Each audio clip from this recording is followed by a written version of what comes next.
Listen closely, because there are moments in history when heaven doesn't stay quiet. Moments when God doesn't whisper, he shows up.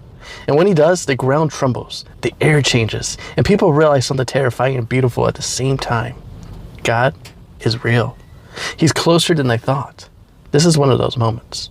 3 months after the Israelites walked out of Egypt's chains, they came to the wilderness of Sinai, a vast desert, nothing but sand, wind, and mountains that looked like ancient giants watching over the land.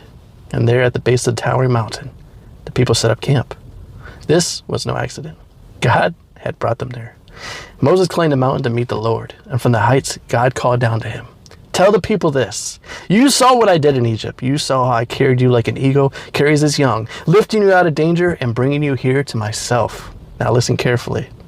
If you stay faithful to my covenant and walk in my ways, you will be my treasured possession among all the nations. The whole earth belongs to me, but you will be my people, a kingdom of priests, a holy nation.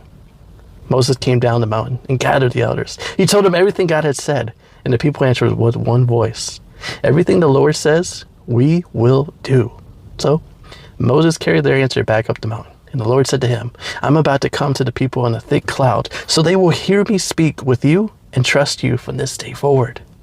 But there was something the people needed to understand. God isn't ordinary. His presence is not casual. So the Lord gave Moses instructions. Go to the people and prepare them. Tell them to wash their clothes. Tell them to be ready, because on the third day, I will come down at Mount Sinai in the sight of everyone. Then God gave a warning that must have sent chills through the entire camp. Set boundaries around the mountain. No one is to touch it. If anyone touches this mountain, they will die. Because I'm not cruel, but because I'm holiness, cannot be treated lightly. So Moses went back down and told the people, prepare yourselves, consecrate yourselves, be ready for the third day. And the camp waited. Then it came the third morning, and the sky itself seemed to crack open. Thunder roared across the desert. Lightning split the heavens. A thick cloud wrapped itself around the mountain. And suddenly, a trumpet blasted echo through the wilderness, not blown by human lips. It grew louder and louder and louder. The entire camp trembled. Men who had faced Egyptian soldiers now felt their knees weakening.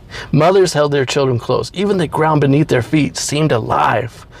Moses led the people out of the camp to meet God. They stood at the base of Mount Sinai, and the mountain looked like it was on fire. Smoke rose like a furnace because the Lord had descended upon it. The earth shook violently. The trumpet blast streamed through the air, and Moses spoke. And God answered him, from the mountain, from the fire, from the cloud. Then the Lord called Moses back up the mountain again. And when he reached the top, God said something surprising. Go back down and warn the people again. Do not let them break through